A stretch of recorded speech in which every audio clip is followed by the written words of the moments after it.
Pinaganda na rin po na Cebu ang canonization ni Blessed Pedro Calungsod sa linggo at sabay ng ginatilan sa Cebu na pinaniwalaan pong isinilang si Calungsod. Sa Toledo, Cebu naman matatagpuan ang parokya ni Beato Pedro.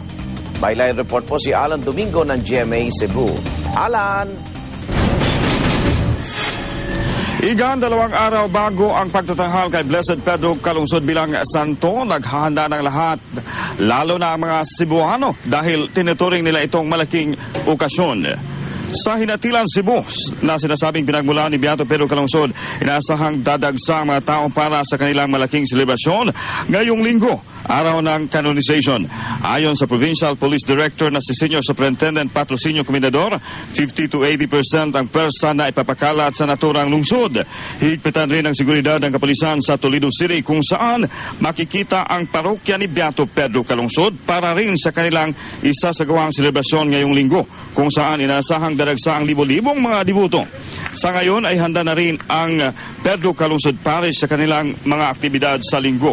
Maglalagay raw sila ng widescreen sa labas ng simbahan para makita ng mga tao live mula sa Vatican City ang canonization ni Beato Pedro. Unti-unti na ring dumaragsa mga dibuto sa naturang parokya. Gaya na lang ng grupong ito ng mga senior citizens na galing pa sa Danao City at dumalo sa misa para raw makaiwas sa dagsa ng tao ngayong linggo. Dito naman sa Cebu City, maglalagay na rin ng Devotee City para sa mga dadagsang diboto na galing pa sa malalayong lugar.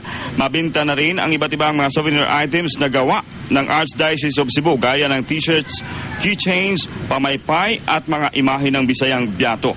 Malapit na rin matapos ang pinagawang dambana o templete ni Pedro na siyang gagamitin sa National Thanksgiving Celebration ngayong November 30, kung saan magmimisa ang lahat ng mga obispo at pari sa iba't ibang bansa.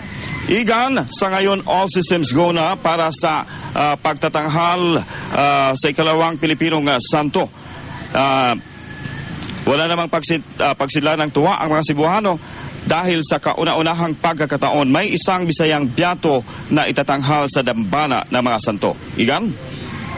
Maraming salamat, Alan Domingo ng GMA Cebu.